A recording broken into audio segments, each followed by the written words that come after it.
Police officers of Reddit, what was your "they could have gotten away with it if they had kept their mouth shut" moment? I had a car pass me once.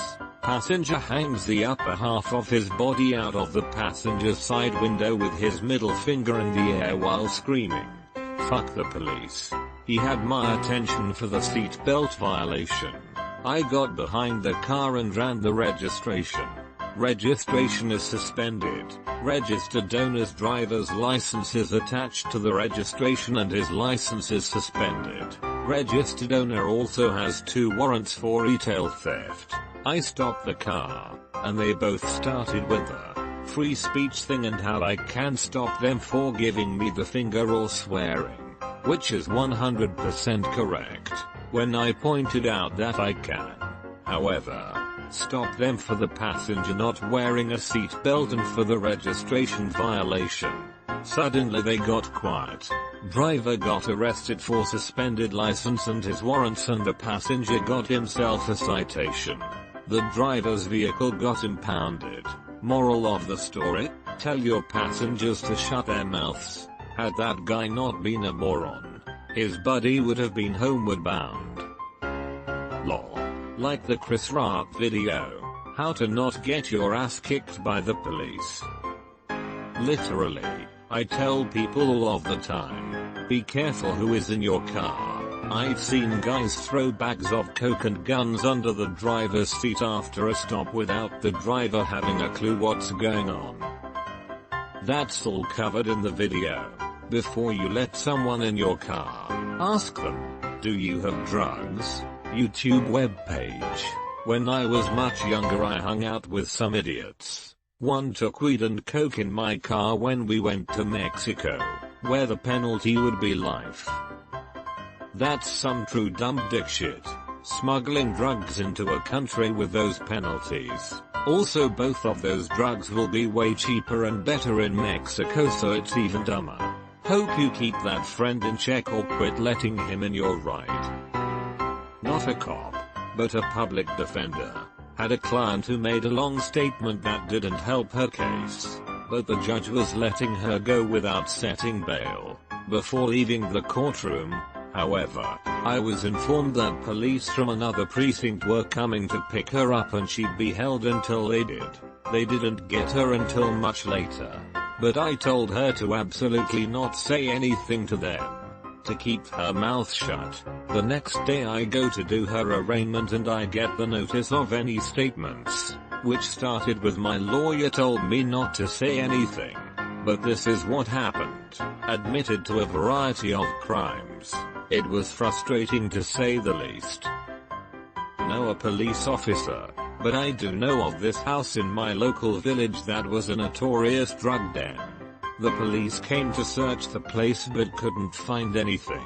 As they were leaving, the lovely owner yelled at them that they should have brought the drug dogs.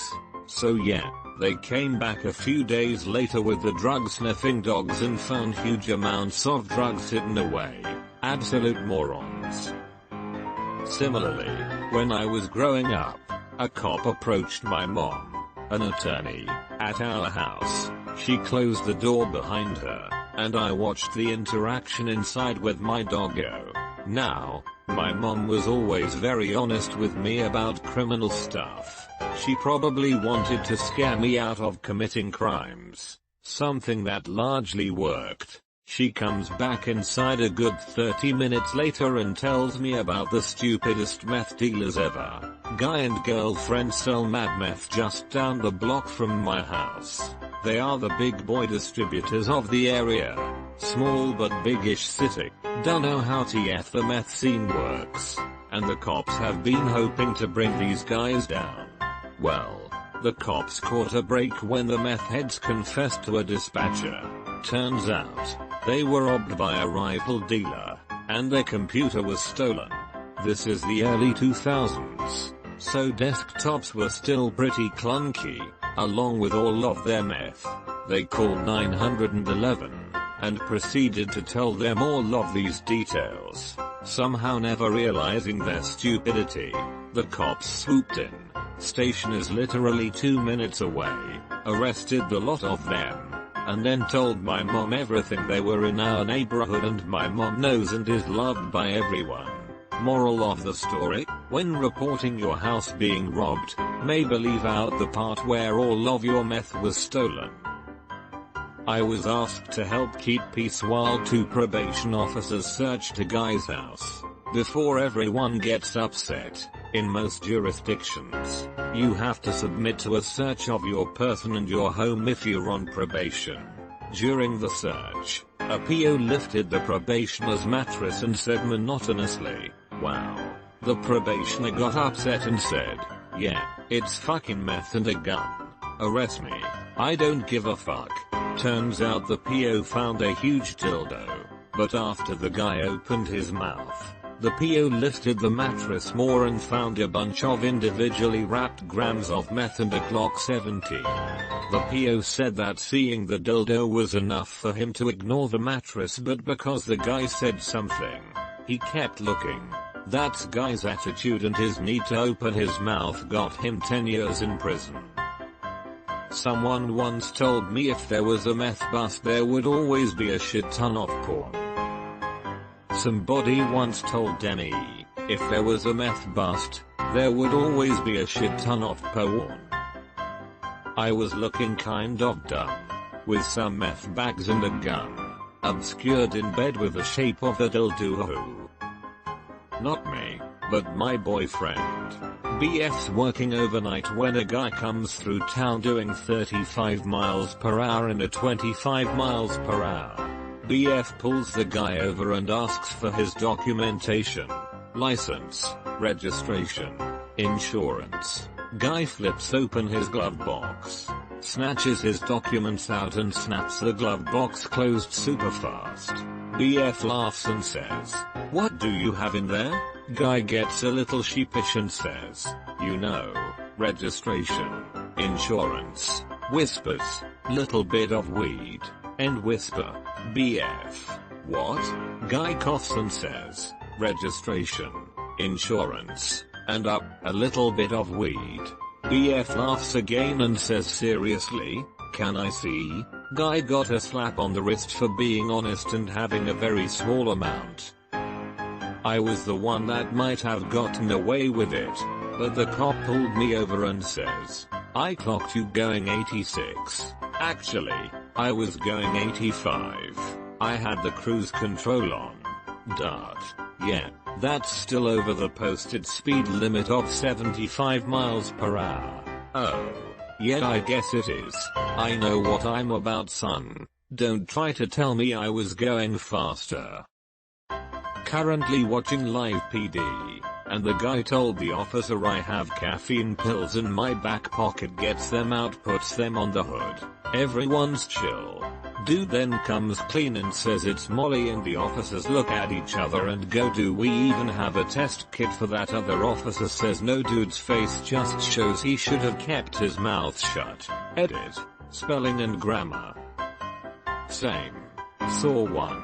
Ironically in my hometown, where a woman pulled off the highway unnecessarily with another car that the cop initially intended to pull over. She mentioned to the cop that she wanted to have a few words with the other vehicle, because they were being assholes and trying to race her. This is why the cop pulled the other car over, because they were speeding. Anyways, officer tells her no, that she needs to leave and that it would not only be unsafe but also illegal if she got out of her vehicle like that on the side of the highway. She says okay, whatever. Cop proceeds to speak with the other vehicle and she is still parked there, now yelling out her window at the other vehicle. Both the cop and the people are laughing and he still does nothing. Cop goes to write the speeding ticket and this bitch gets out her car and approaches the other vehicle. He finally fucking cuffed her and put her in the squad car, all the while she's complaining that it's completely unfair, was completely dumbfounded. Now I'm late to the party, but literally watched that clip the other day. YouTube webpage. Goldmine of a show. Not a police officer, but my mom once managed to talk her way into a lesser fine for a traffic offense. but wasn't satisfied with that, so managed to sass her way right back into the full fine. Sigh. Done that. Got to know when to hold and fold. And sometimes, you learn that lesson the hard way. Okay, so we had a DUI accident where a guy kept driving straight into the woods into a tree because his GPS was predicting a future street. He walked back to his hotel room and left his check-in papers in the car. So we go to the hotel and go to his room and knock on the door. He did not have to answer, but he did. He was pretty clearly drunk. I asked him if he had anything to drink since the accident. He did not have to answer, or he could have told us that he drank after the accident. He said, "No, I haven't had anything to drink since the accident. And where I'm from, you have 24 hours to report a property damage only accident. So it wasn't even a hit and run." So as I'm locking the guy up, he tells me he's a lawyer. I told him I hope you're not a defense attorney. But in his defense, he was drunk. How do I know if I have to open the door to police? Is it if they say police open up I have to, or they break my door down? If it's just a knock with no words and I see through the hole it's an officer, can I leave it closed? Only if they have a warrant or there are exigent circumstances, like a person yelling help or a fire or something. That's different if you're in a car though. I'm a lawyer, not a very good one. On a side story, my dad is EMS and is friends with a lot of cops. One time he responded to a multi-vehicle collision where one driver was drunk and blew a red light. Well, the driver fled the scene and went home, which was about a 5-minute walk from the accident, and came back 10 minutes later. Failed the breathalyzer, but his lawyer got the DUI thrown out of court because of the 10 minutes at home. Which his lawyer argued he got nervous, scared after the accident and ran home and chugged a couple beers. Everyone in the court knew it was bullshit, but it got thrown out because that's reasonable doubt. A cousin of a friend of mine travels around the states to take in deadbeat dads. Gets to one place, a 4-year-old kid is home. Dad isn't, so the cop starts talking to the kid, making sure he's okay and such. After a bit of this, kid says to cop, "Want to see my dad's secret garden?" Takes him to a closet with a full spag, opens it up to see a small pot farm. Guy gets home to a few cop cars and a few chargers. Reminds me of moderately famous 19th century painting, depicting a scene from the English Civil War era where a young boy is being questioned by a gaggle of serious-looking soldiers and officials. The title is, "And When Did You Last See Your Father?" William Frederick James. Wikipedia webpage. Media file. William Frederick James and When Did You Last See Your Father %3F Google Art Project JPG. The oil on canvas picture, painted in 1878, depicts a scene in an imaginary royalist household during the English Civil War. The parliamentarians have taken over the house and questioned the son about his royalist father. James was inspired to paint the picture to show the crises that could arise from the natural frankness of young children. Here, if the boy tells the truth he will endanger his father, but if he lies he will go against the ideal of honesty undoubtedly instilled in him by his parents. At the back of the hall the mother and elder daughter wait anxiously on the boy's reply. The scene is neutral, while the innocence of the boy is emphasized by his blonde hair, open expression and blue suit. The questioners are also treated sympathetically. The main interrogator has a friendly expression and the sergeant with the little girl has his arm on her shoulder as if comforting her. I've had countless times where dudes give consent to search them or the vehicle and they end up having drugs. It baffles me why you would let me search if you don't have to, knowing there's some damn heroin in your coal mayo. Serious, what is the proper way to handle this? If you give consent and the officer looks, he may find nothing. If you tell them no consent, They bring a dog or create probable cause and they look harder thinking you have something to hide, or the dog finds the drugs. If an officer asked and you know you have drugs, what is the correct way to go about this? If an officer asked and you know you have drugs, what is the correct way to go about this? Politely say, "No officer, I don't consent to any searches at this time." If he pushes you, say, "I understand officer, and I want to be as cooperative as my rights allow, and I do not consent to any searches at this time." Do not provide specifics as to why. Just repeat the phrase that pays, "I do not consent to any searches." He may threaten to bring out the canine, and maybe he will. Worst case, the canine comes out, and the canine finds something. You can still challenge the grounds for the search in court. If a judge says he didn't have cause to search your car, the charges get thrown out. But if you give consent to search your car by inviting him in, the need for probable cause to search goes out the window, and you've got no chance of getting the results of the search thrown out. Edit. You should check out comments below Reddit webpage regarding current Supreme Court rulings on traffic stop detaining to bring out K9 units and whatnot. Good stuff from you, Fritter Cloud. Key takeaway: verbally do not consent to a search. Keep saying it. This following part of my comment was accurate back in my day. If he thinks he's likely to find something, he may actually seriously consider it. But K9 calls cost time and money, and he's going to weigh that drain on resources versus the likelihood of finding something in your car.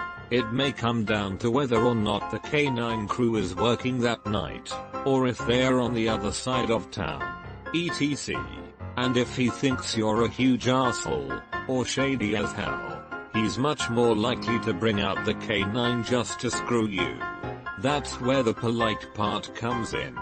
Most likely, he threatens the K9. You keep saying no. He walks back to his car like he's about to call them out, and he runs your information in his car. If you come back clean, he likely comes back with a ticket for whatever reason why he pulled you over, and cuts you loose. Due to a semi-recent Supreme Court decision, Rodriguez v. US 2015, NOLO webpage, it's actually illegal now for the police to extend a traffic stop just to bring a K9 out. They need reasonable suspicion to detain you for even a second longer than is required to complete the mission of the traffic stop. I believe that if you were to be stopped by 2 or more officers and one did the dog sweep while another officer checked your license, registration and insurance, ran your info, and wrote out the ticket, it would be a legal search. But if a single officer, who happened to be a K9 unit, were to do the dog sweep, before or after writing a ticket, it would be a violation of your constitutional rights and therefore the evidence would be inadmissible. And detaining someone for any period of time while waiting for a K9 unit is definitely out the window. This is a pretty recent change, and the scenario you described definitely used to happen all the time. It was not uncommon for police officers to make a person wait an hour or more just so they could bring the dog in.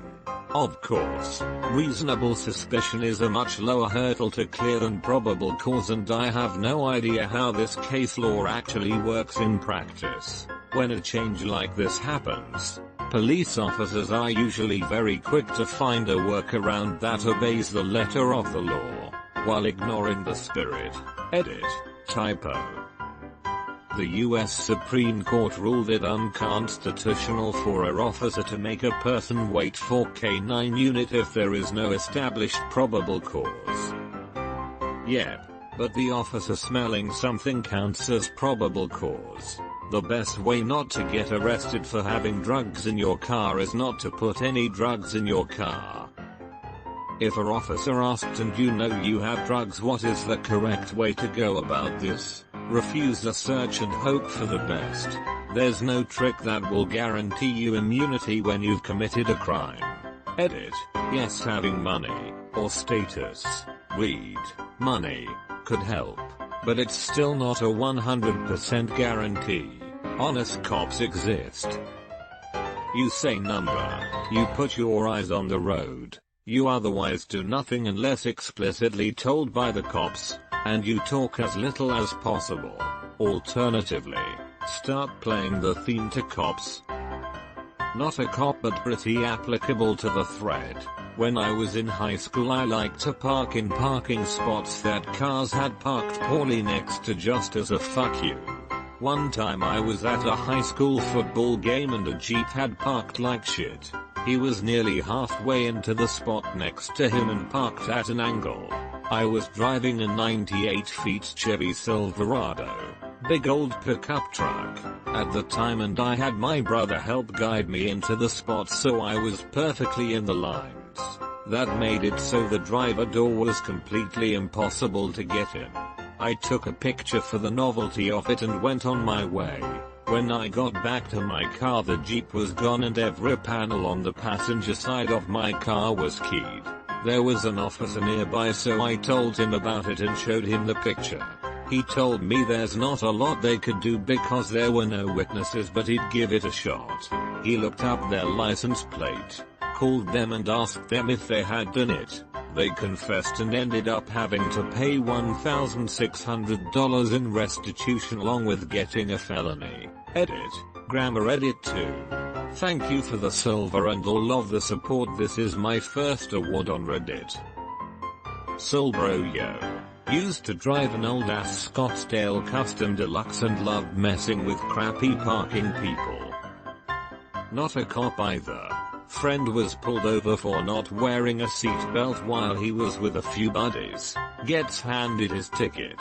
Guy in the back seat says, "Am I gonna get a ticket?" To officer replies, "Well, were you wearing your seatbelt, you HH?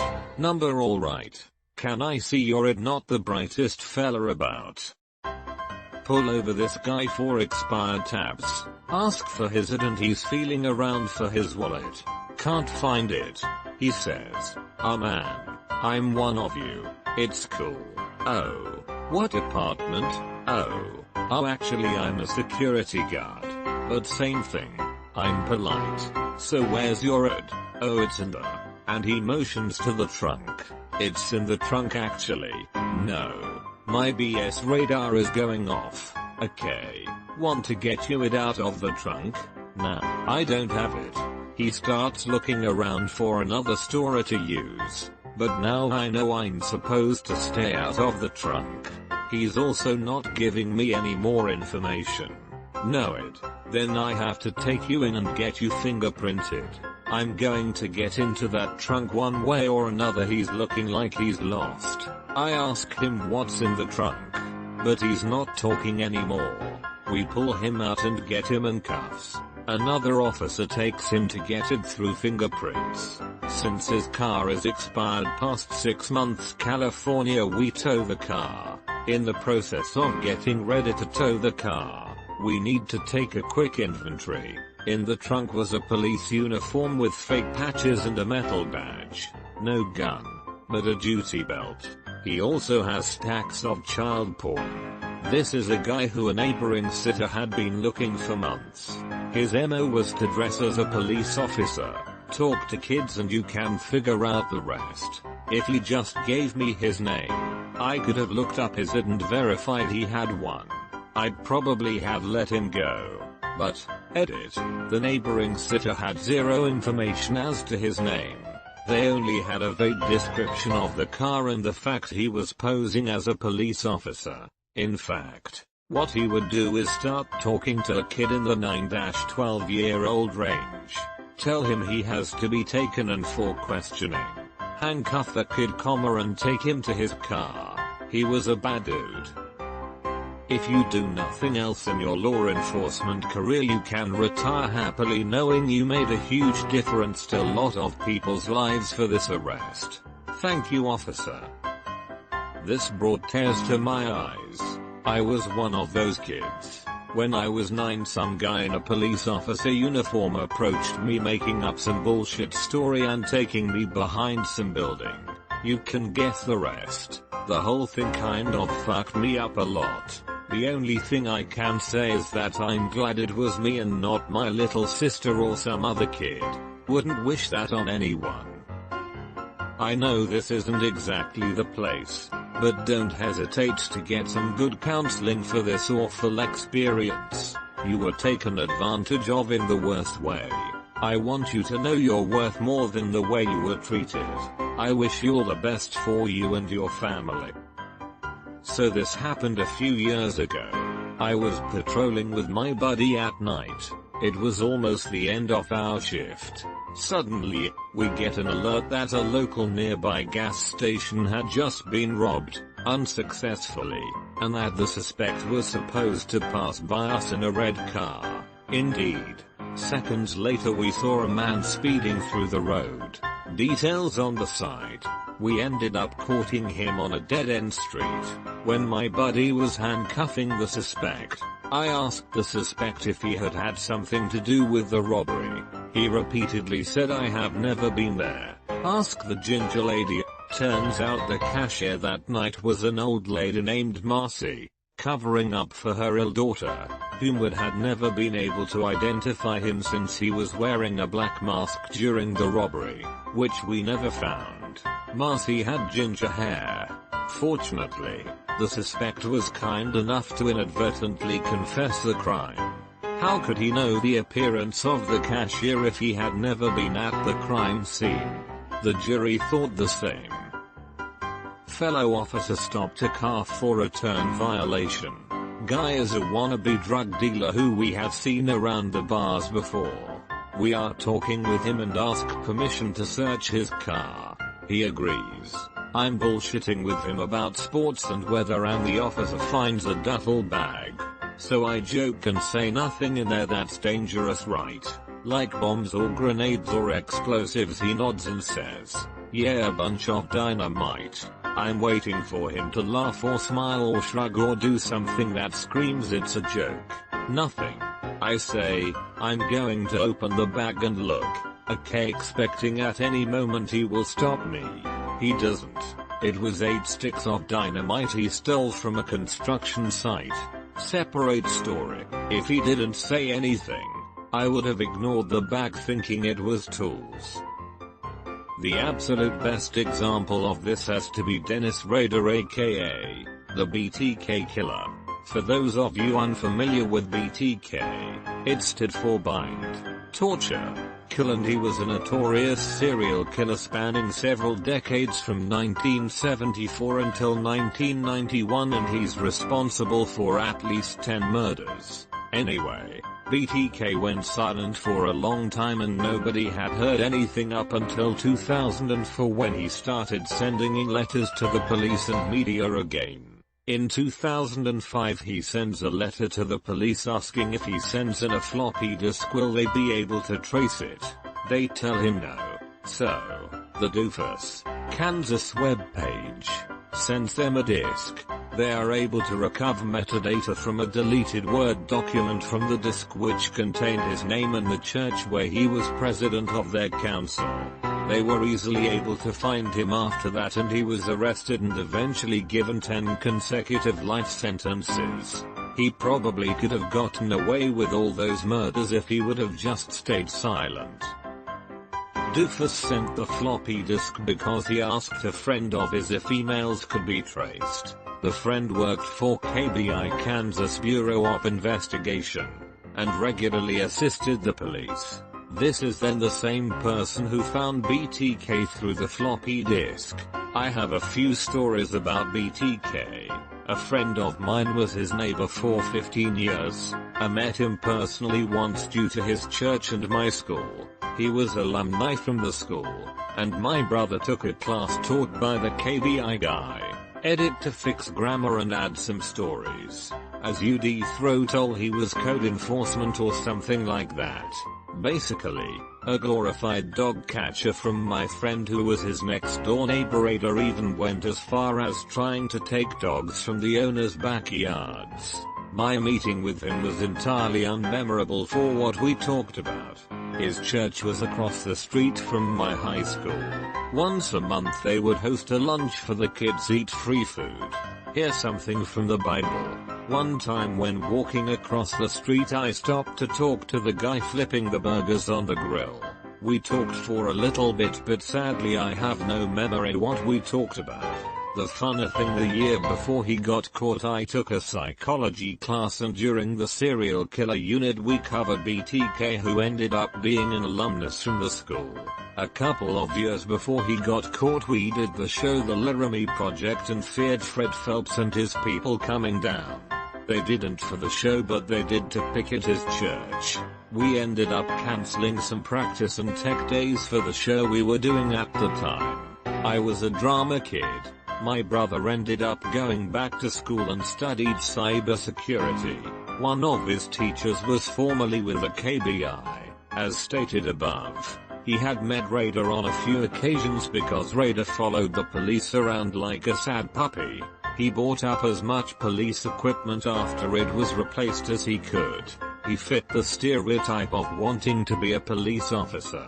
But back to the main point. Raider asked him one day out of the blue if there was a way for an email to not be able to be traced no matter what. Raider was bluntly told nope.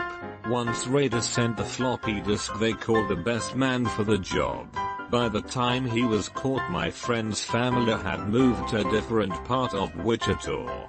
But they did a press conference. My friend's dad was in another room when he heard the news and heard Raider's voice. He said, "Wow, that is cool that Dennis is on the news." Then he saw why. All my most upvoted comments are about BTK. Oh no, it's actually stupider. He called the police and asked them if they could track a floppy disk. The police said nah, and then did that. The police are perfectly within their right to lie to a suspect. I mean, technically they can't really trace a floppy disk, but WordWars is notorious for somehow catching and retaining metadata in the document, including a bunch of information you may have never typed into that particular doc. If he had just sent a text file from Notepad or similar on a fresh disk, they might not have caught him that way. He wanted the fame that came with being a serial killer. He would send letters to news stations to taunt them. He was fine with being caught, as long as it meant he'd be infamous. Kansas has its own Bureau of Investigation, bruh, edit. I get it. Most states do. It was a joke about Kansas. You'll be surprised how wild Kansans can be. We're like the Florida of the Midwest. He made so many mistakes. Trusted the cops when they said they couldn't do something against him that he volunteered to send. Didn't do a quick Google search and didn't use a fresh disk. Floppies aren't exactly expensive. Not super relevant, but in 2005 Google wasn't quite so dominant. A lot of people used Yahoo, and I'm pretty sure I was still using, believe it or not, Alta Vista. I graduated in '03. Apparently our teacher who had us using it was ahead of the curve. Oh, it was around. They just didn't totally dominate the entire market. Just check the numbers and Google had 47%, but Yahoo still had 22%. Pulled a guy over because his car was looking pretty run down. Wanted to lecture him that he shouldn't be driving around at night with only half his lights working. We got out of our car. I approach the driver window and he looks at me and says, "Yeah, alright." I admit it. I smoked weed. Alrighty then. Wanted to give him another chance. What? We know your lights are broken. No. I smoked weed. QI roll. Bonus. God damn it, man. So we parked his car and drove him to have a blood test done. We were already done with our shift for an hour because we waited a long time for the doc. So when we got out, I was about ready to go home. He turns to me and says I can't call anyone to pick me up or I'll get into trouble. Good Samaritan kicks in. End up driving the guy home. He's a chill dude obviously. Dunno what happened to him after. He probably lost that internship he kept taking about. Poor guy. Some idiots from my hometown broke into a few houses in the early 2000s. Among several stolen items was a handheld video camera. They proceeded to record themselves breaking into several more houses and posing back home with their haul. Several of the items, including said camera, ended up at pawn shops. Well, when the battery died, they didn't remove the tape. As is customary, the pawn shop found a compatible charger and watched the recordings. Copies of their fingerprints, IDs, and the video were turned into the police, and these morons went to jail. Almost everything from the videos was recovered from area pawn shops. I'm a nice guy, and I enjoy a chat. You'd be surprised how much this lowers someone's guard. Stood in full uniform. People will just start telling you things that could get them in trouble. Multiple times I had to tell people to shut up. It was usually petty things like where they hid their weed stash, that they'd got a bifter in their pocket for later. Not really worth the time and effort to deal with how skeezed we were. One time a guy really got himself in trouble by effectively telling me he had stolen property on him. I had to act on that one. Are you from the UK? I had a cop stop me because a robbery had just happened in the area and they were looking for tools etc, so they never said anything about whatever else they found. They just told us to get off the street as it was late and do it somewhere else. Are they even allowed to do that because something more serious is happening, or was it just so they didn't have to deal with it? Yeah, I am. We can use discretion if we want to, we just have to be able to say why we let it slide. Did we get questioned by supervision? We would get in a lot of trouble if we let someone off for something serious though. Your comment reminds me of when we were a bit younger, playing football in the park and having a smoke. Two young policemen walked over, smelled the weed and started searching everyone. Was about 15 of us. Police van came down. All got written up etc. I had my weed in my boxers so wasn't getting written up. I wandered off slightly where I overheard a senior officer telling the two younger policemen to not bother with this shit again. It's a massive waste of time. It's late. No kids around. They aren't causing trouble. Just bloody leave them to it next time. Made me laugh. Lol, that was the attitude from cops in Canada about weed for a year or two pre-legalization.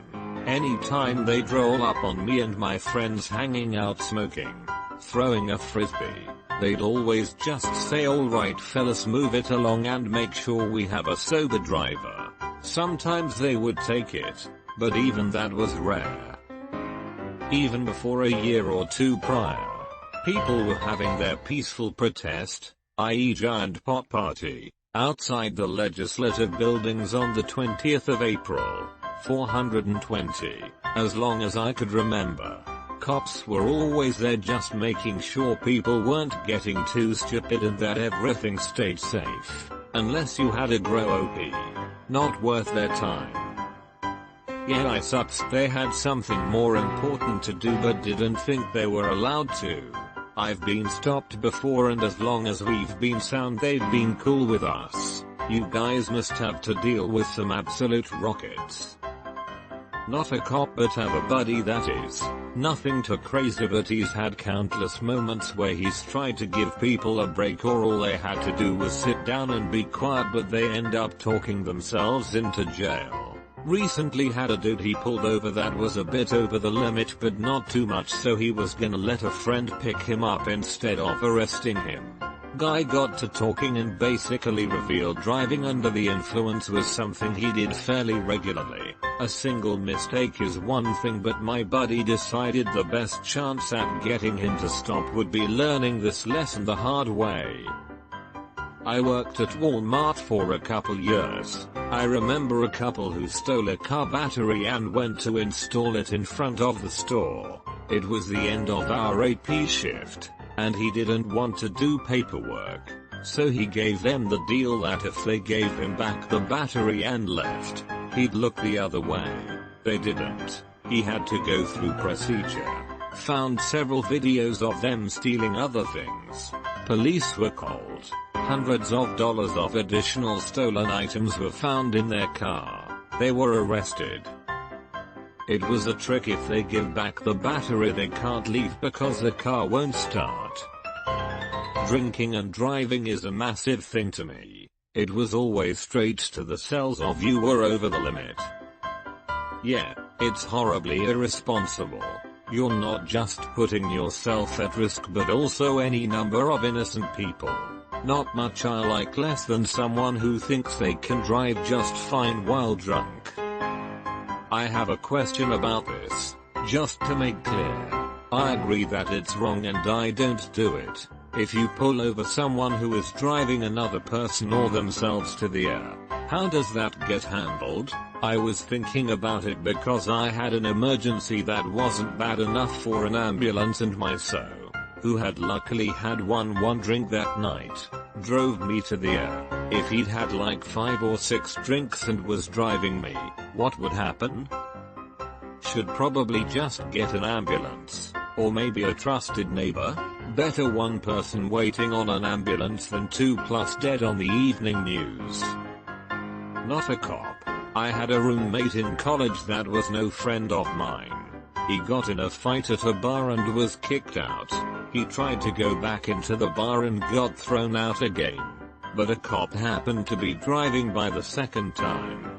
Cop told him to relax or he was going to be arrested. He told the cop to arrest him. Cop handcuffs him and puts him in the back of the cop car. Roommate then started banging on the window. Cop then recuffed him with his hands behind his back. Roommate's stupidity carried on for the next couple months. He was supposed to go to court over the whole thing, but didn't show up. Police showed up at his job, cuffed him and brought him to court. Judge told him he would have just received a slap on the wrist, but he now had to send him to jail for a couple days. He was scheduled to report to jail a week or two later, and he didn't show up for that either. By this time, he disappeared. I never saw the guy again. The amount of times I saw people get arrested for not being able to button it was incredible. And most of the time the cause of not being able to button it is their little friend called Mr. Booze. Not a cop but a witness. During college, my friends and I would hang out outside and smoke hookah. Frequently we would invite strangers who passed by to join, or campus police would casually chat with us as they made their rounds. So one time a group of freshmen walked past and asked to join. After about 15 minutes the campus police car rolls up and the freshmen get visibly nervous. We tell them calm down. The cops are chill.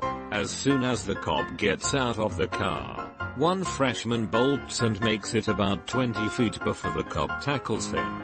We all clap and heckle the kid. Upon searching him, the cop finds a bunch of weed. Then he says, "You realize prior to running, I had no reason to be suspicious. I just wanted to talk to my friends over there," and points at us. The cop ends up writing a ticket and sends him off.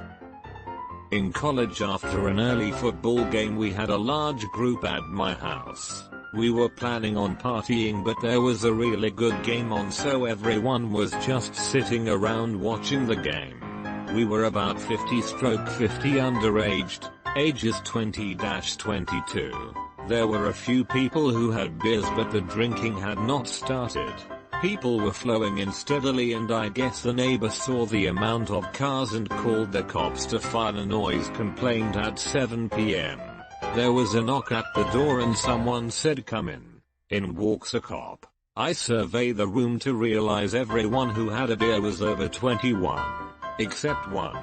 Just as the officer was about to speak, she takes off and dives from the couch to behind the kitchen counter. The cop pauses, shakes his head. Said there was a noise complaint, but he had been sitting outside for 10 minutes and hasn't heard a word. Said to enjoy the game. looks at the kitchen, shakes his head again and walks out. Luckily, I lived in the town next door to the college or it would have been a rough night. Shit, at my college the cops were avid about underage drinking. They pulled over the free school-sponsored safety bus so many times to breathalyze everyone on it that everyone stopped using it. My fraternity had a policy of always having one guy on designated driver duty. Anyone that was in the house and needed a ride could get one. The smart way of being a DD would be to change cars a couple times throughout the night, so the cops wouldn't recognize seeing your car multiple times. One guy in my fraternity got pulled over because he was stupid enough to go through campus to the dorms, instead of out and around. All the 20-year-old girls in the backseat spent the night in jail. Eventually, it became so much of a problem that we wouldn't let people leave if they drank at the fraternity house underage. They would have to crash on someone's couch. And when I say spend the night in jail, I mean it. They would purposely not put the arrest on the system until the next morning, so people couldn't just be bailed out immediately. Everyone had to spend the night. One girl I know was up all night while the meth head in the cell with her talked on and on about joining Al Qaeda and coming back to blow up the police station. Some cops are not cool about things. I would never assume that they will be. Punishing college students for drinking responsibly, even underage, seems counterintuitive in the grand scheme. Not if your goal is flex every petty scrap of power you have and feel like a big man, rather than protect and serve. Turns out protect and serve is just a nice sounding slogan to put on cop cars, as police are not actually obligated to protect people. Nighttime's webpage. Yep, it would be funny if it weren't so awful. I once watched a TED Talk by a guy who fought off a serial stabber.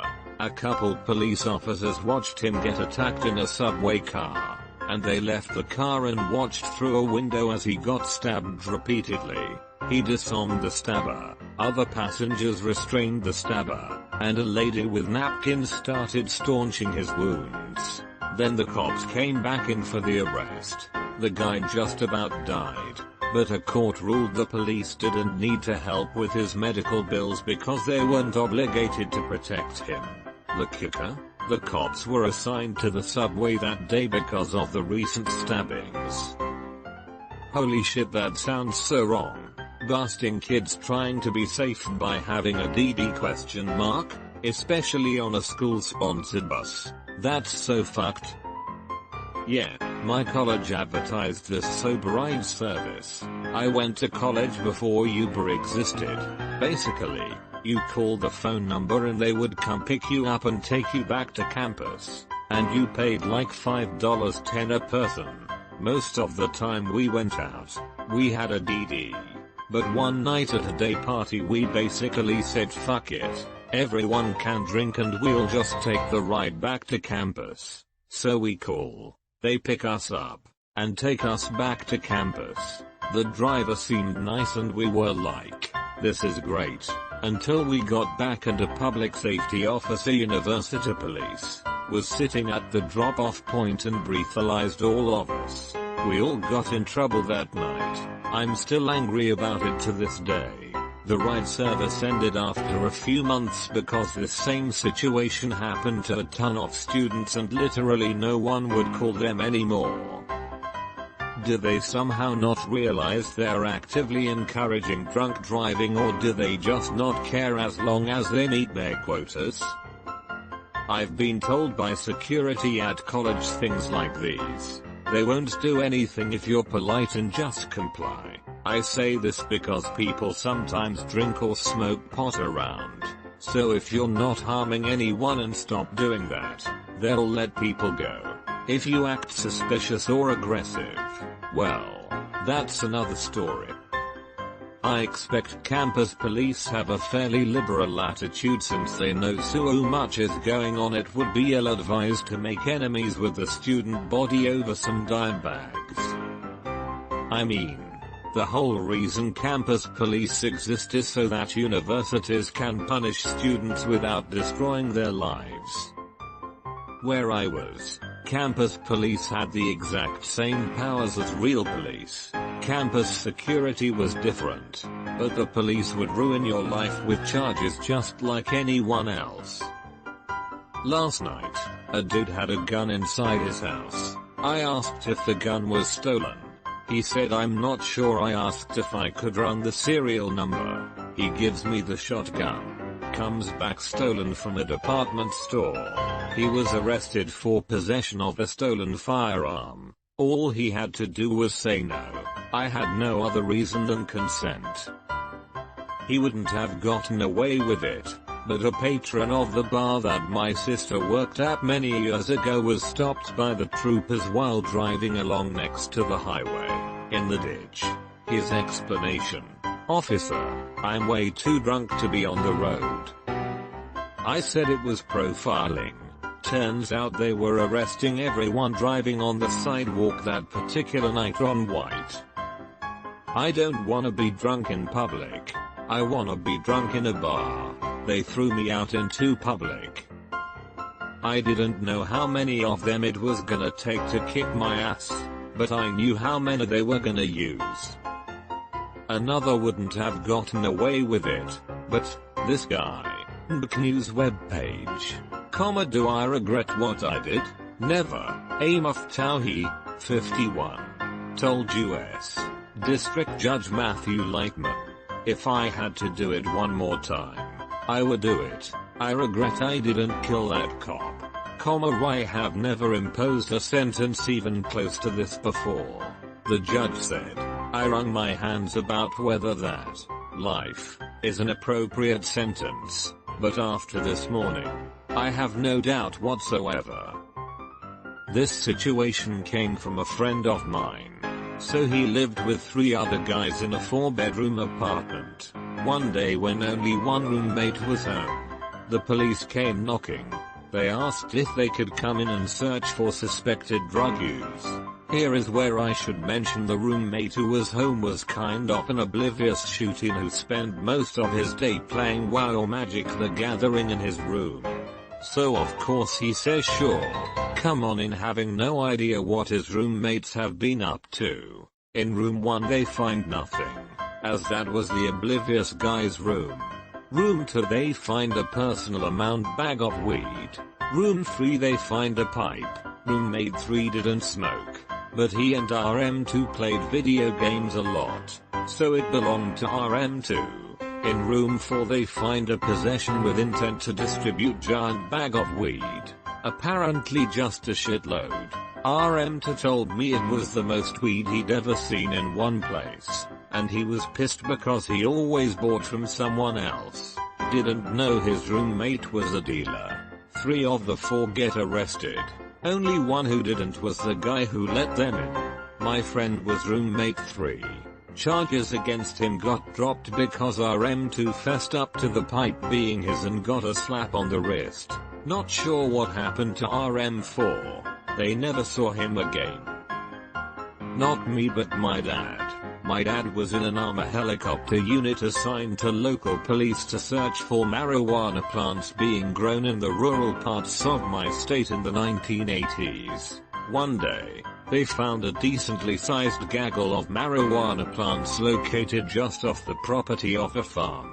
They landed the helicopter on the farm and talked to the farmer, asking him if he knew that someone was growing weed near his property. The farmer got scared and immediately confessed that they were his plants. He was arrested by the police. Oddly enough, if the farmer would have played dumb, the army and the police were just going to remove the weed and leave.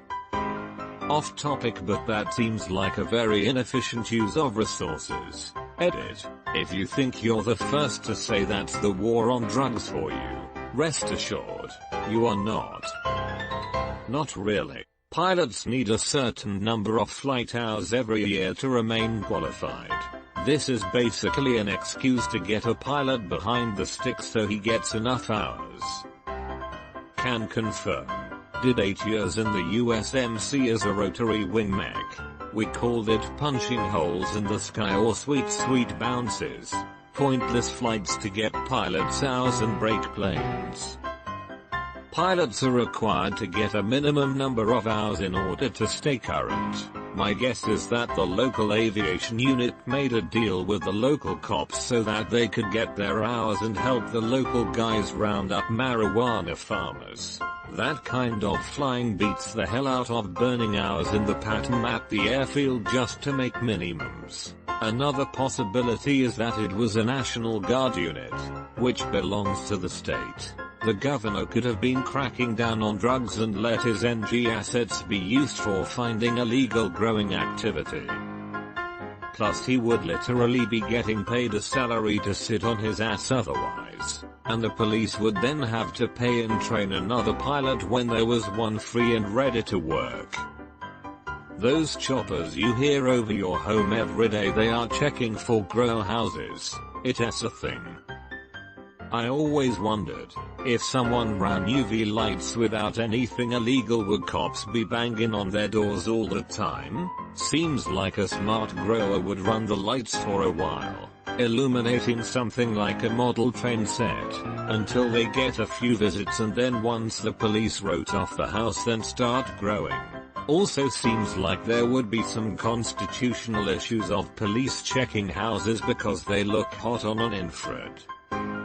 1 or 2 plants won't trip them up, as it would not make a significant heat signature. You would have to run a grow operation on par with several plants to troll them. Why yes officer, I am aware I have a ton of fertilizer on this property. If you want to see it, come back with a warrant.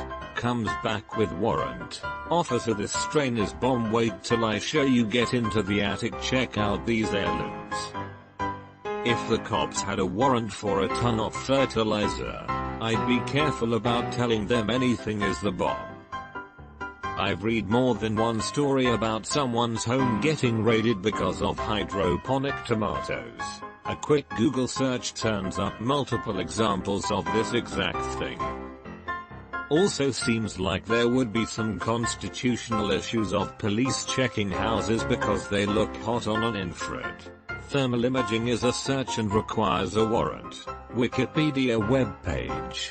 Police can look at your house with the naked eye, even from aircraft, but not with a thermal imaging device without a warrant. They don't need a warrant though to look at your roof with the naked eye and notice it's the only one in town without any snow on it. That's why you get up early and shovel the snow off all of your neighbors' roofs. The only one in town without any snow on it. Cops in Phoenix must have such a difficult time.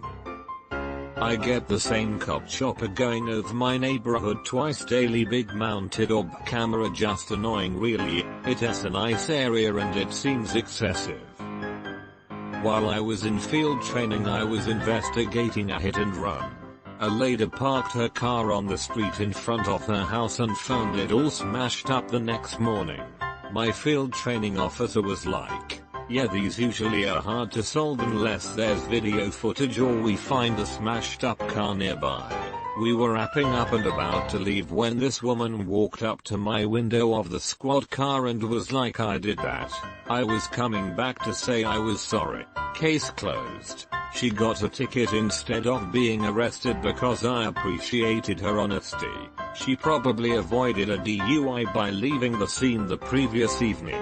She said she had left her friend's house at about 3 AM and she couldn't provide an explanation for why she slammed into a parked car on a residential street. This isn't necessarily being stupid though. This is knowingly choosing to confess. This is going to be buried, but it's funny, so here.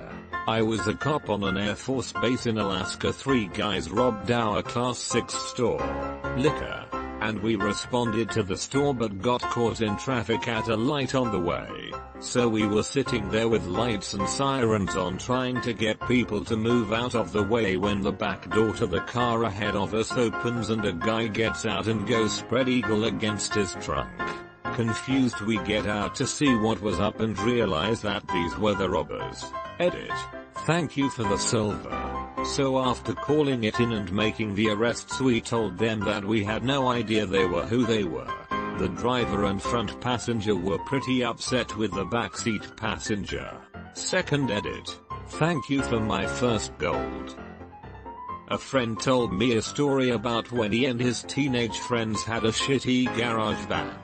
They were jamming one night and some family member gets into it with her boyfriend in the house. Cops were called. They stopped playing and go outside to watch. A cop walked over to them to find out who they were. One kid straight up admitted that he had been drinking that night, because that wasn't what the cops were there for and he didn't see anyone drinking. He said he didn't care. The kid took that as permission, walked into the garage and walked back out with his beer. Now the cop cared enough to take him to jail. Absolutely never admit to any crime without a lawyer present. Just because you know you did it and the cops know you did it doesn't mean it'll hold up in court or that they'll think it's worth the time to prosecute it. You don't need them to think you're a good guy who made an understandable mistake. You need to stay out of a cage. Keep your mouth shut. The only word you should be saying is lawyer. Obviously not a scientific sample, but if you watch the first 48 hours, everyone who declines a lawyer and tries to talk their way out of it ends up in jail. Almost everyone who gets a lawyer and exercises their Fifth Amendment rights walks out the front door as the cops say, we know this guy did it. We just can't prove it enough to take it to court. How does this actually work? Never been arrested, so I don't know the process. If something like this were to happen, do I just ask for a lawyer and they go get one? Do I need to go find a lawyer now just in case and keep his number on my phone? Will I have access to my phone?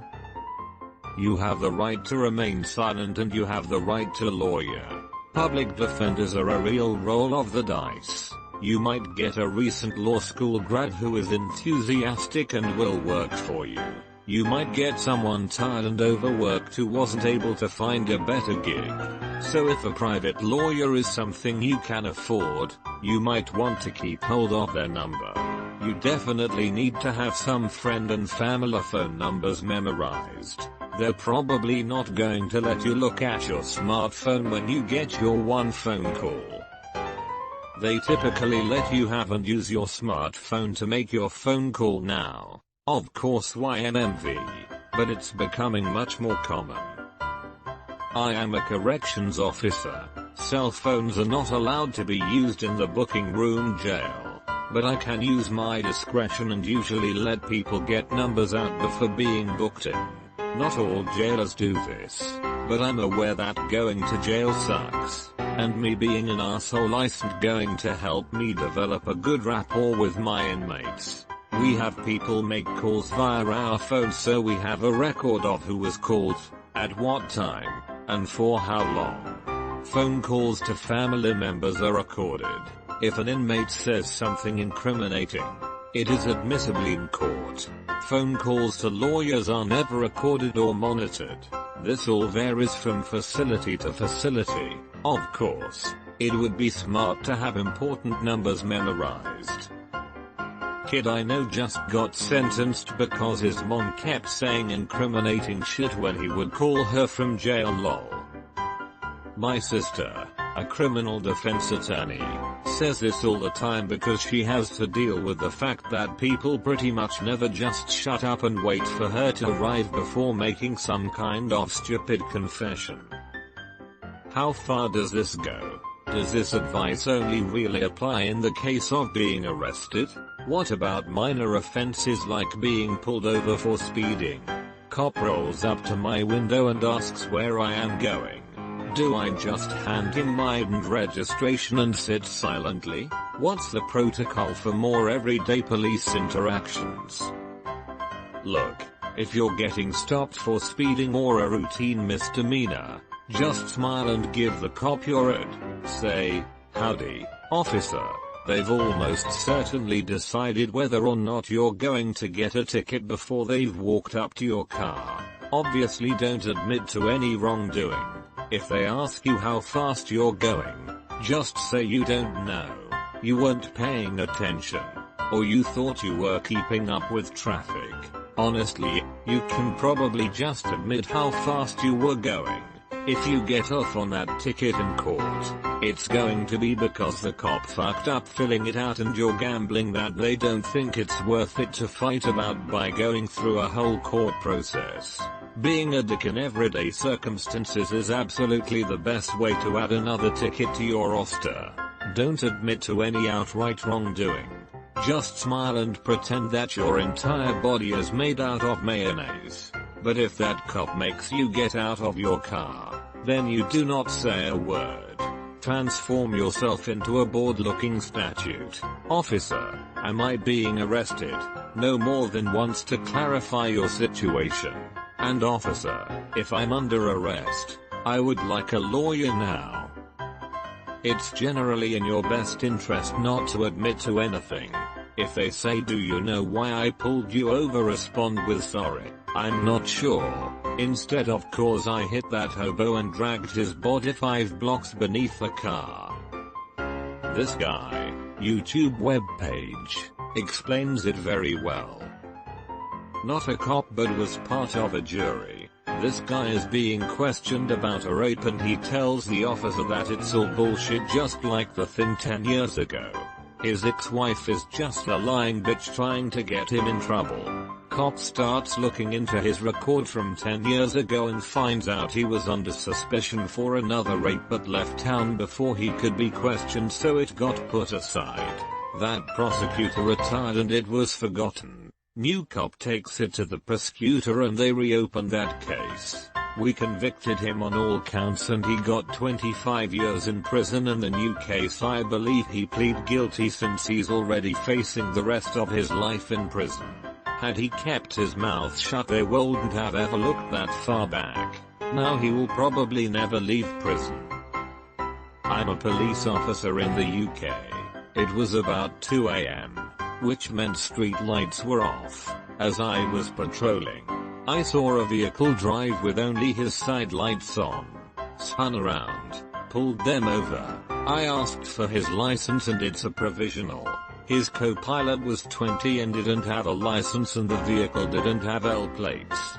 This means he's driving otherwise than in accordance of his license and also driving with no insurance, because as if he did have any insurance, driving otherwise than in accordance normally invalidates it. So, I got him in the back of my car to speak to him, start writing out a traffic ticket for no insurance, and was going to seize the car and let him off for driving otherwise in accordance. However, as I am writing the ticket, he says to me I shouldn't even be driving this car. My mate doesn't even know I took it. I just kinda pause. I'm sorry, what? Yeah, my mate lives just up the road and I was round his. He fell asleep so I thought I'd just take the car and go for a ride. Right. I get another unit to go to the address, and the suspect's friend confirms he's not happy for him to be having the car, especially now that it's being seized. So now, instead of 6 points and a £200 fine and a pissed off friend, he gets nicked footwalk, taking a vehicle without the owner's consent, driving otherwise than in accordance of his license and for no insurance. He's been to court and received 6 points and just shy of £1,000 in fines and costs, as well as a pissed off mate and spent a night in a cell. Edit. Fixed the Americanisms. Hold on. Why were the lights off at 2 AM? Aren't they supposed to be on throughout the whole night? They used to be, however a worse budget means that the local council cannot afford it. Did anyone try to spin it as a good thing as it cuts down light pollution? Yes, they absolutely did. Spun it as environmental and the money saving was a bonus. Just like every cut they make is going to help with efficiency. So stealing a car doesn't mean going to jail for auto theft. That's simple. Stealing infers you're not planning on giving it back. Taking without owner's consent means you're just using it for a ride. Don't take my word for it. though I've been getting high on oatmeal all afternoon. Nah, UK's criminal justice system is very different to USA, which I'm assuming you're from. Due to using auto theft, if you're arrested for something, you spend a night in custody whilst all of the evidence about the offense is acquired. You're then interviewed in relation to the arrest, and it's where you give your side of the story. Then, we decided what we're going to do. If we have enough evidence, we'll charge them and give them a court date. If we need more evidence, for example in this case, we were unable to acquire a witness statement in time, then you'd be released under investigation under bail conditions. Or if we don't have enough evidence to secure a charge, we'll simply release them with no further action. Obviously there are other disposal methods which I will not go into, but those are the main ones. However, if the offense is serious enough for ease, let's say murder, and we have enough evidence to get a charge, we'll remand them in custody. This means that they'll stay in custody until court. Then once they're sentenced in court they go straight to prison. In this situation, he may or may not have gotten prison time. TOC is different to theft of a motor vehicle. However, the victim cancelled his support to police, and most of the time if the victim isn't supportive, we won't pursue a prosecution. Former cop here. We always had a statement that we used if we ever got in trouble, and it applies to anyone. No poly, no waiver, no statement. Basically, never consent to take a polygraph. Never waive your rights and never make a statement. You may think you're doing yourself a favor by answering questions and trying to be helpful, but more often than not you'll end up digging your own grave. Be polite about it, but respectfully refuse anything until you've spoken to a lawyer. I'm pretty sure polygraphs aren't allowed in court anymore because people realize they don't work. The police can still use it to psychologically break you down, and then get you to confess. The actual polygraph results aren't admissible, but you saying okay, I guess I did it, after having a cop scream at you the machine knows you're lying. Stop wasting my time is admissible. If you agree to take one they can give you one and use it against you if you fail. You can also sign a confession for something you didn't do. Trust them, it'll be easier on you if you do it. And they're allowed to lie to you and say you failed even if you passed or it was inconclusive. Presumably, they're allowed to lie their ass off the whole way through the rest of their investigation. Not as much as you'd think. Extreme example from a NY case.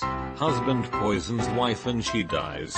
Police tell husband she's still alive in the tell us what you gave her so she can be saved and you won't be charged with murder. Husband confesses and tells what poison he used. Slam dunk, right? Nope. Due to the extreme lie, that confession and evidence was tossed. Believed he ultimately took a plea deal for a lot lesser offense. I'd rather these restrictions allow some criminals to get away with things if it keeps innocent people from being convicted. Yeep. Police lying can result in false confessions, particularly from juveniles, young people. I had the police lie to me when I was a juvenile. They really didn't care about lying to me. They had already decided that I did something. Some police investigate a crime. Others choose a suspect and then try to force a confession from that person. And there's the copier equals polygraph trick. YouTube webpage.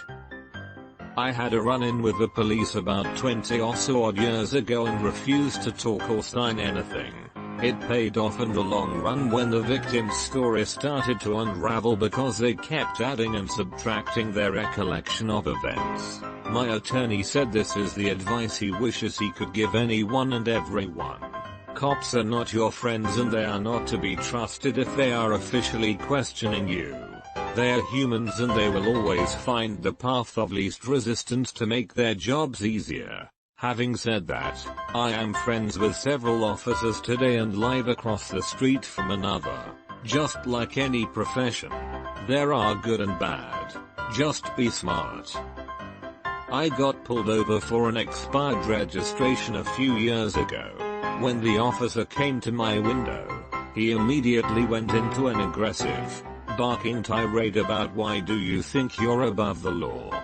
You think you're better than others? I didn't respond. He didn't like that. He started repeating phrases along the lines of you don't have anything to say for yourself ? I still didn't respond. He liked that even less. After he wrote the ticket, he tried once more to provoke me by saying that's all you're gonna do? Just sit there and stare at me? I told him I don't believe there's anything I can say to improve this situation. Officer. He glared at me and walked off. I think I really disappointed him. Yup, got pulled over after pulling some admittedly questionable maneuvers on my motorcycle. I had been keeping a good lookout though, so I was shocked when a police motorcyclist popped up out of seemingly nowhere. He comes over to me and proceeds to list all the little oopsies I had been doing. While he's doing this, I'm thinking, where the fuck were you, anyway? He finishes up, licks his pencil, and holds it poised above his notepad. What do you have to say? Long pause from me. No comment. This set him back. He took a good look at me and realized I was somewhat older than him. I obviously knew something about the law, and it was his word against mine. So he started to find fault with the bike. Those are aftermarket mufflers, and they. I quietly breathe a sigh of relief and say, no, they're standard. Here's the manufacturer's part number and wipe off the crud so he can see it. He ranted about my riding for a minute, then sent me off. No ticket. And if you do have to answer any questions, assuming your attorney is present, 1. Listen to the question. 2. Think about the question. 3. Answer the question. 4. Shut up. Don't give additional information. If a yes or no answer will suffice, stick to that. Cops have a job to do and they're usually looking for the most expedient way to get it done. If you want to talk to someone, wait for your attorney. Never consent to take a polygraph. My dad is a decades experienced criminal defense lawyer, and a former judge, and he told me this. When the cops think you're guilty, a polygraph has 2 outcomes: lying or inconclusive. Never take a polygraph, ever. It's not a show of innocence, it's an invitation for someone to tell you they officially can't tell if you're lying or not. Defendant, not an officer. My buddy and I were drag racing through town late one night, drag racing in my used beater-ass book. So speeds were low and nobody was in danger. Flashing lights behind us. My buddy gets pulled over and I get away clean. Later that night we get a phone call.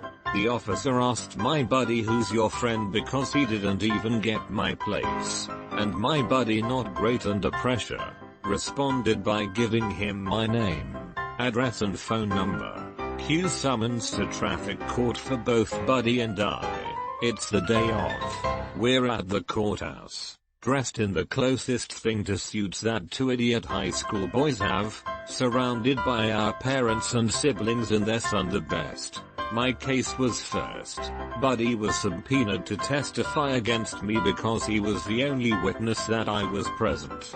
The trial starts, but the officer isn't there. Let me repeat all that. There is no officer on the other side of the court. My buddy is the only witness that either of us were racing that night, and he gets up on the stand. Let me also remind you that he's not great under pressure. Judge, were you racing that night? Buddy, yes sir, we were racing. Drag racing specifically, sir. Judge, and your friend here was who you were racing against? Buddy, yes sir. His name's Knight 8111 and we were drag racing together. Judge, are you sure about all that?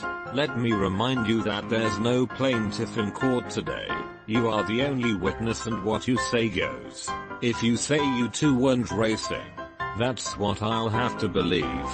So, again, are you sure that you and what night 8111 were racing? Buddy, yes sir. Drag racing.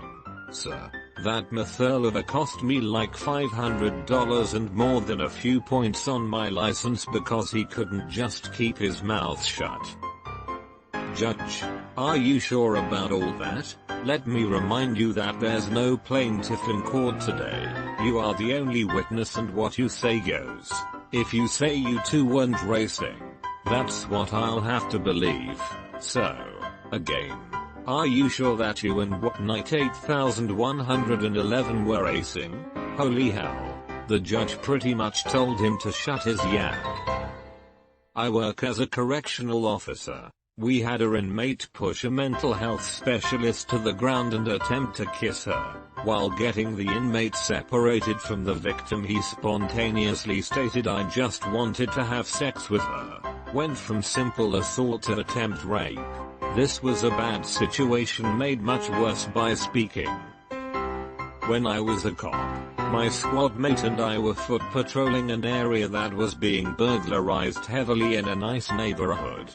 We saw a dude walking wearing sportswear and decided to have a chat with him to see if he has seen anything suspicious. Because we were extremely close to his house, he invited to his home and talk. So we walked and talked and he invited us into his home.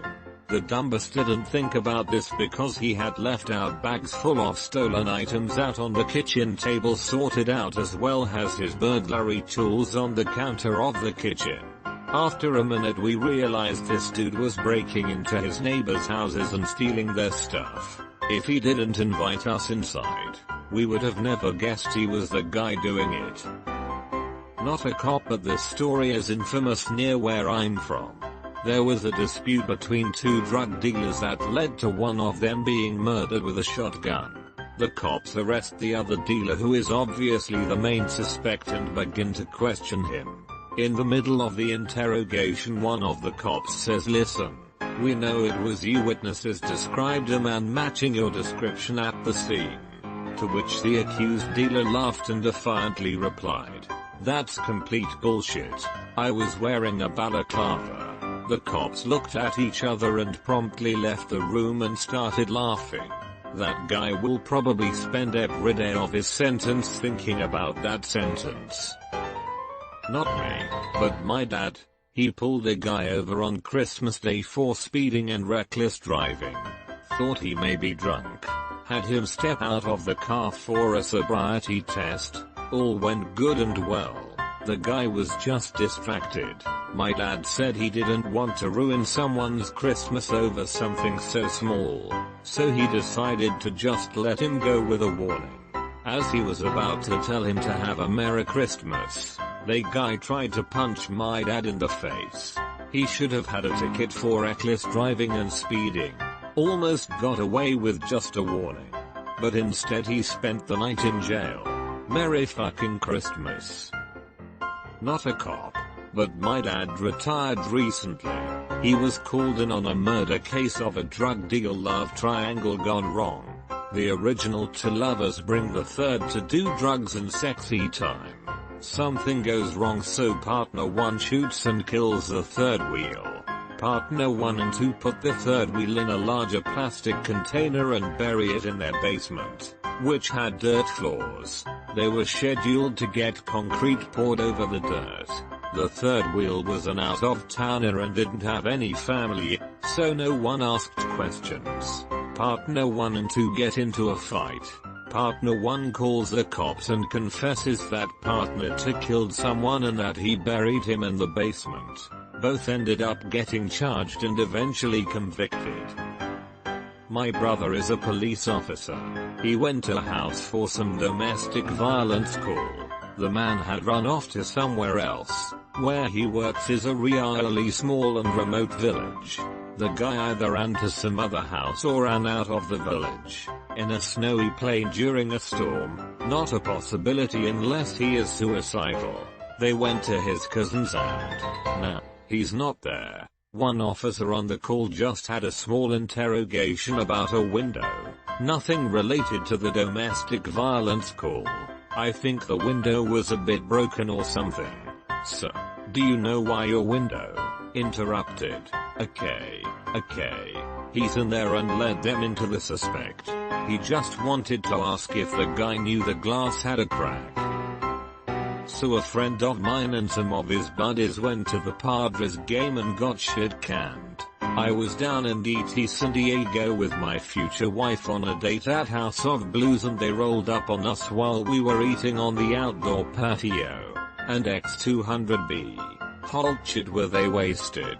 And X200B. I told them to beat it and we were nowhere near the level they were at so they needed to take their shit show elsewhere. And X200B. Fast forward to the next morning and I get a call from my buddy asking us to come bail him out. And X200B. Being a good friend I go down with my future wife and we bail him out. And X200B. So it turns out they went to the parking garage they were in and were drinking more beers out of the trunk of their car. A security guy was cruising the lot and told them they couldn't be drinking out in the open and of course my buddy and his friend start talking shit to the security guy that he has no authority etc. And X200B. Security tells them he can call the cops in to handle things and they all keep busting his balls. And X200B. So he calls the cops. And X200B. They show up and these dumbasses are still drinking beers. And X200B. Cop tells them they have to throw the beers out and then they are good to go and he'll take off. If they chose not to throw away the beers then he will take them to jail for public intoxication. And X200B. 3 of the 4 guys walk to the trash can and throw their beers away. And X200B. My one buddy turns to the cop and yells "Hoopity do" and takes a big swig of his beer. And X200B. 2 seconds later he is on the floor, cuffed, and off to jail he went. And X200B. DUMBRSS is all I can say. Not a police officer but there was a motorbike robbery in my town and the criminal would have gotten away with it but he filmed himself doing it. Even turning the camera to himself. Full face view. No disguise or anything. He got caught straight away. From what I know, as this took place a few years ago, he sent it to his friend, reportedly to look cool or something IDK, who snitched on him. He became forever known as the town's dumbest criminal, and he would have gotten away with it if he kept his mouth shut. Not a cop. When I was 18 or so I got burgled. I was lying in bed upstairs about to go to sleep having just turned off my TV. I heard stumbling up the stairs and what sounded like fingers scraping down the door of my little sister's room which was the first door on the landing. My first thought was my mum was wine drunk and checking on her as I hadn't heard her come to bed. Footsteps then shuffled down the hall to my door and the hand scraped down to find the door handle again. My door creaked open and there was a silhouette of a tall broad-shouldered man who was certainly not my mum. I yelled "Who the fuck are you?" and leapt out of bed and tried to chase and catch this fucker, which was incredibly stupid for anyone to do let alone a teenage girl but adrenaline is a funny thing. The guy was much quicker than me and flew out of the house and vanished before I could get to the front door. I found his break-in point and secured it. The window above my dog's bed. Thanks Harvey 0% good boy that night. And then I called the police and woke up my mum who was asleep in bed. Police took fingerprints and a few weeks later they got a match. When they brought the guy in for questioning he admitted that he was checking we were asleep before he torched our house. There was no evidence at all that he was going to do that and he was only to be charged with breaking and entering. If he had kept quiet he would have likely been let go with a suspended sentence or something. Instead he got charged with B&D and attempted murder. Our house was picked at random BTW. That guy just really wanted to do the crime. I pulled over a strange looking dude in a lab coat and he went off about some plan to poison a bunch of rubber plants so people had to buy his synthetic brand tires or something like that. You pulled over a supervillain. Keep tabs on him. He'll be making headlines in a few years. Obligatory not a cop, but my brother-in-law is one. He told a story of when he was fairly new. He was sort of partners shadowing another officer as backup, but also further training. They get a call about a guy acting weird, harassing an electrical transformer, and yelling at people. Cops show up. Lead cop tells my Bill to approach the guy, and he'll be close in case of trouble. Bill walks up, says hi, asks what Tweaker is doing, all friendly-like. Tweaker replies to us that he is just out for a walk. Tweaker is visibly tweaking, twitchy, scratchy, bouncing around while standing there. Bill asks what Tweaker is doing by a transformer, and asks if he knows that it's dangerous. Tweaker claims to have no idea what Bill is talking about. Bill follows up by asking if Tweaker happens to have taken any drugs recently. Tweaker says no. Not for a long time. Long time. Bill asks if he is sure he hasn't done any drugs. Tweaker swears he hasn't. Not in a long time. A long time. Long time. This goes on for several minutes while my Bill tries to conversationally ask this dude if he is high. He is continually met with the dude swearing that it has been a long time since he got high. Bill is now stumped, so he steps back to converse with his senior officer, who recommends asking how long a long time is. Bill walks back to Tweaker, tells him he shouldn't mess with a transformer, and asks again if he's sure he isn't high right now. Again. Tweaker swears it has been a long time. Long time. Bill pulls a Columbo, and asks Tweaker one more thing. What? When he says it has been a long time, does he mean by a long time? How long is a long time? Tweaker. Up, about 15 minutes. Busted. I have a story where I shut up and got away with it. A party in college got busted and everyone was underage. The cops took down everyone's names and called us all in to look for warrants. I sat down on the couch and shut up. Everyone else lined up to blow breathalyzers and all of them got underage drinking tickets. They were all pretty mad I got away with nothing.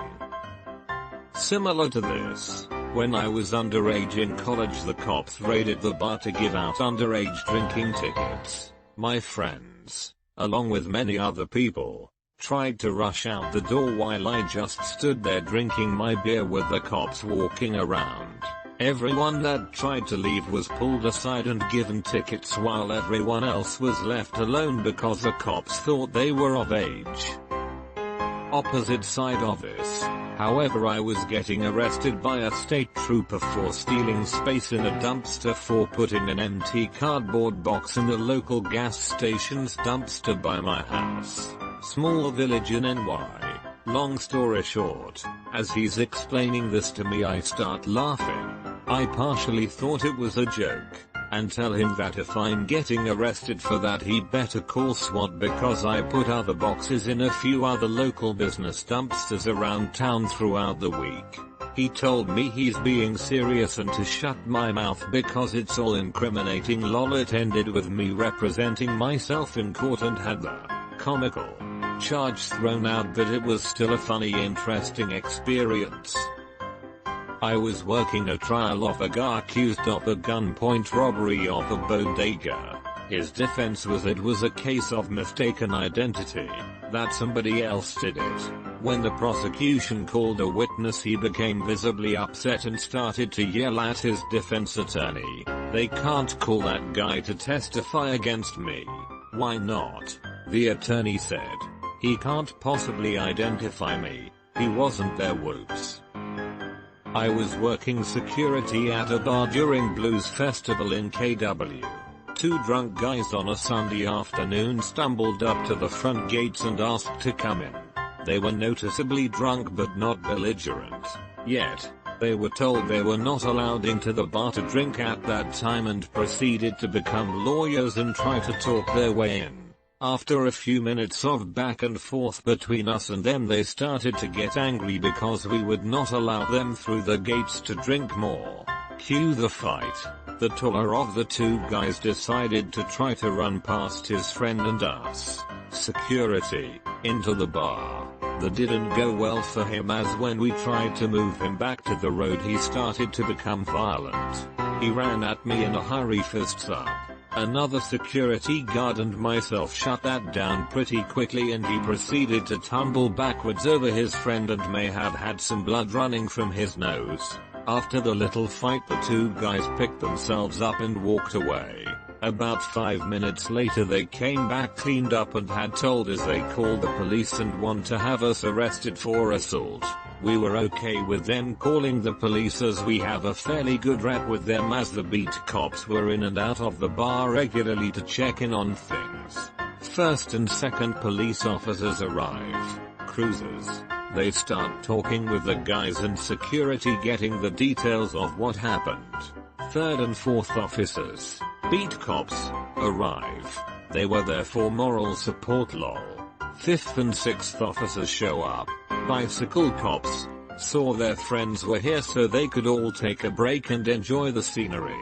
First and second officers are talking with the guys and end up arresting one for being drunk in public. His friend again tries to become a lawyer and talk them out of the arrest. They give the guy their card and say no bailouts on Sundays, you can pick up your buddy Monday. He seemed to be okay with this. Then the keep your mouth shut moment happened. Guy who wasn't arrested. This is democracy gone to shit, and proceeds to backhand slap the officer across the chest. Picture this. 4 officers bend into a huddle and laugh hysterically. The other 2 grab the guy, toss his face into the car window, cuff him and proceed to arrest him and toss him on top of his buddy already in the car. All officers disperse. We got back to work. The end. Friend's dad was a cop.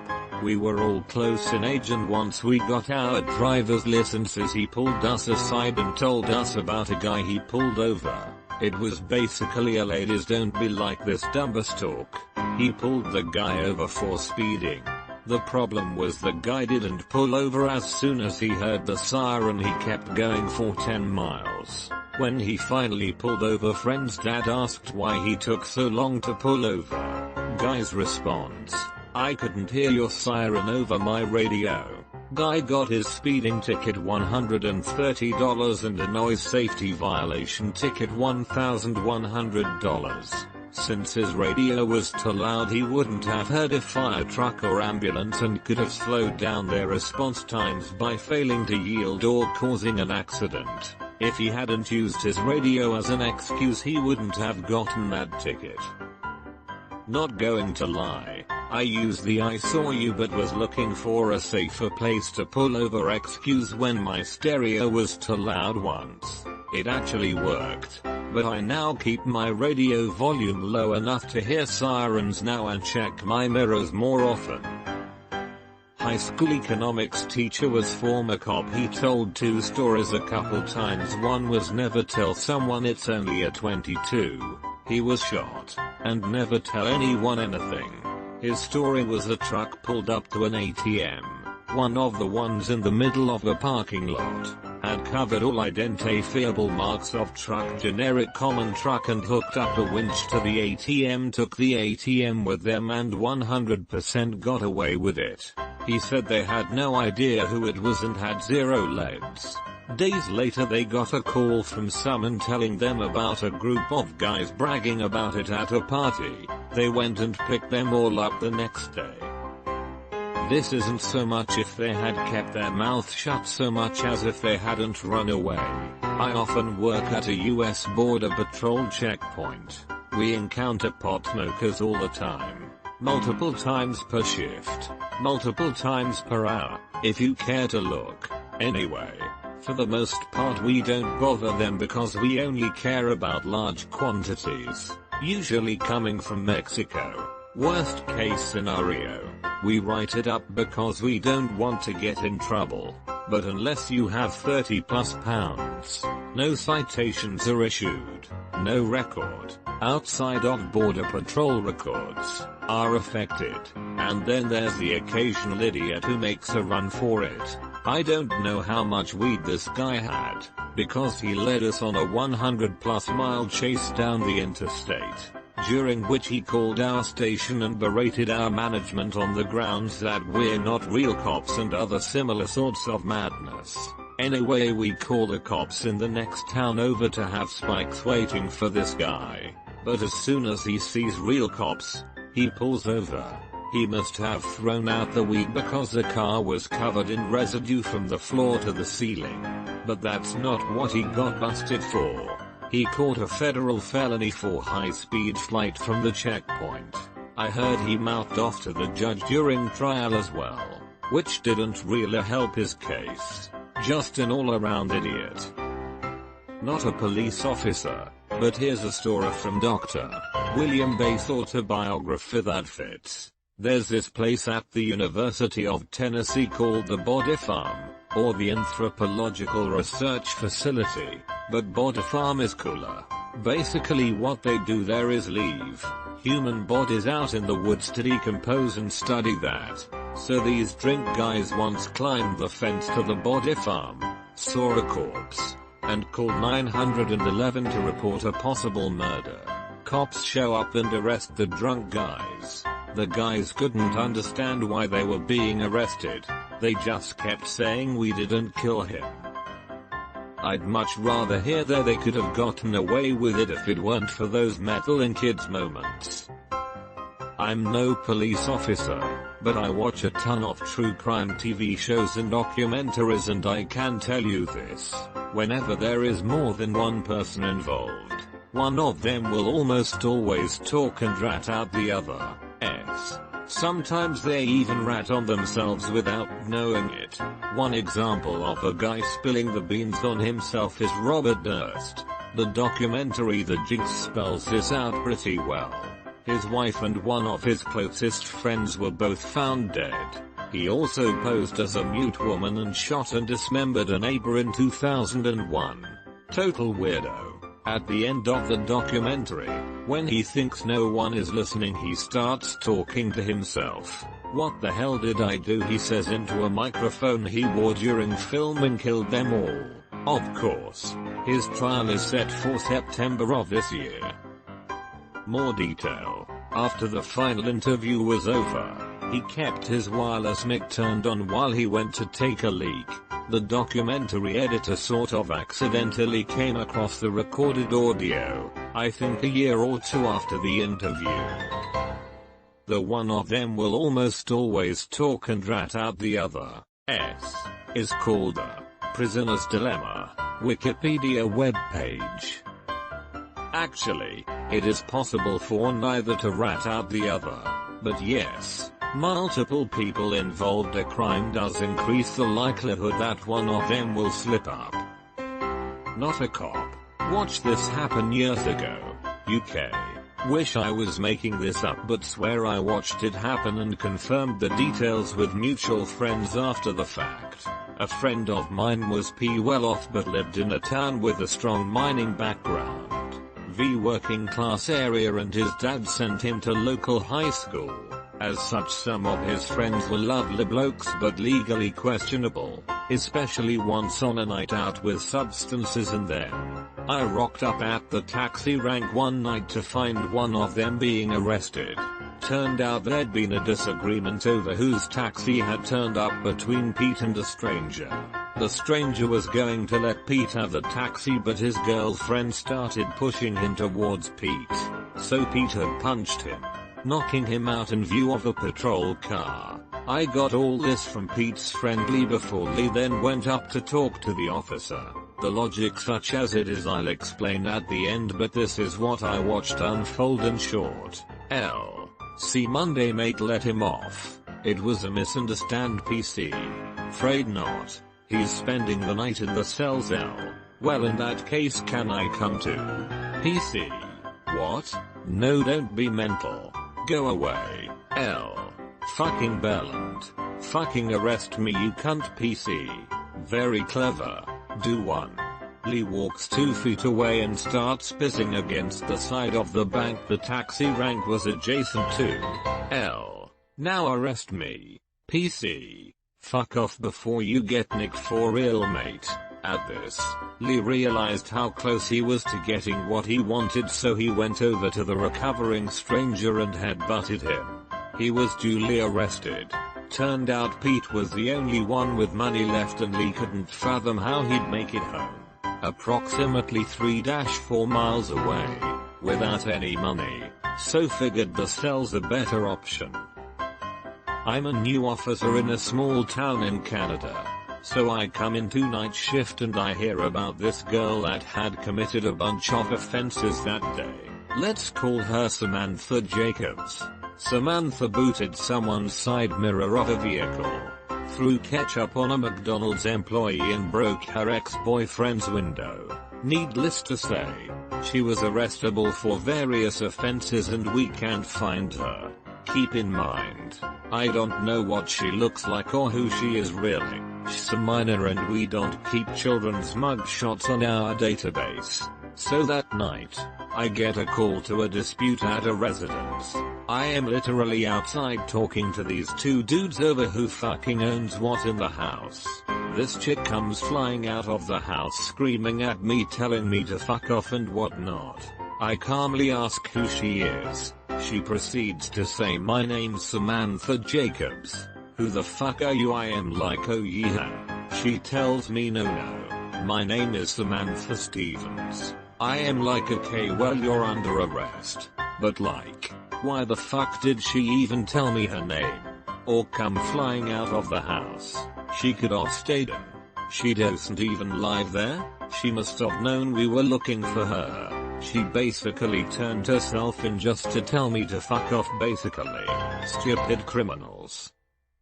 Not a policeman, but I saw one on TV once. My brother was at a house party getting hammered while not yet 21. Cops show up for a noise complaint, and his dumbass stands up and shouts, "Well, you caught me." Definitely was having a party in high school and was drinking for like the first time. One of my brilliant friends dials 911 and drops the phone. Cops come. We tell everyone to go hide, because they're high schoolers with at least half a beer in them. I go to the door and the police officer said someone dialed 911. So we had to come check it out. Yay, that was my dumb best friend. He thought it'd be fun. Well, clearly you guys aren't drinking or anything. Have a good night. Thank you, officer. He knew. This is why cops convince you it's in your best interest to talk to them. Plead the fifth. Not an officer, but this video right here where a guy talks himself into a DUI YouTube webpage. Cop was congratulating himself for getting the driver off the road, yet initially was going to let the driver go. So the driver really got himself off the road for being stupid. Some guy comes into the station and explains that someone ran into their car last night while he was at a party. Said he knew the guy who did it and made a report. Then he said that he drove his own car to the station so we could see the damage. Partying and driving don't go too well together.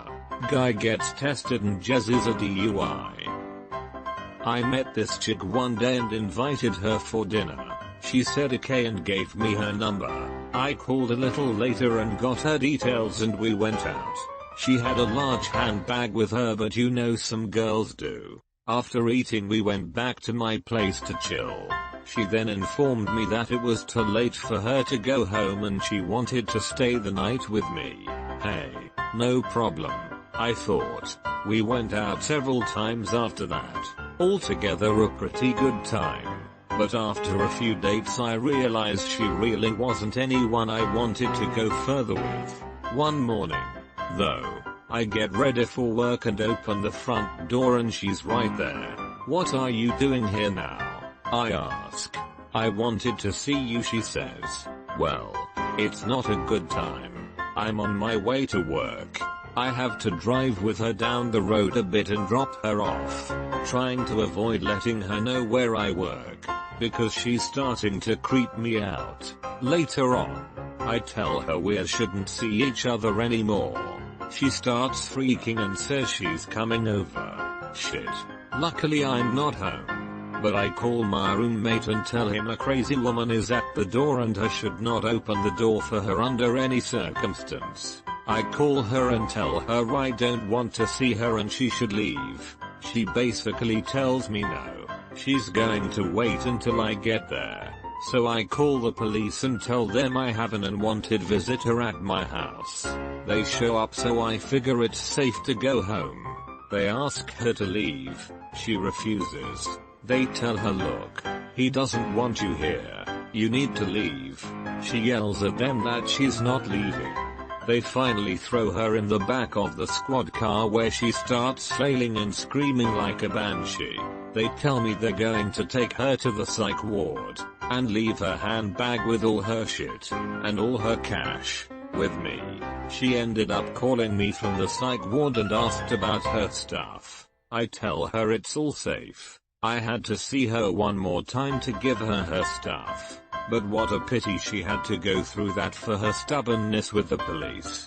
She could have just walked away. I'm late, so RIP. But I kind of got lucky one fall in college. Our house had been broken into 4 times in the past 6 days. We were waiting for the landlord to change the locks and install camera security. But in the meantime the most recent burglar had stolen keys. So it's a Saturday night. And me, having not slept at all that week, decided to go out with this girl I had just met started talking to. So we go out.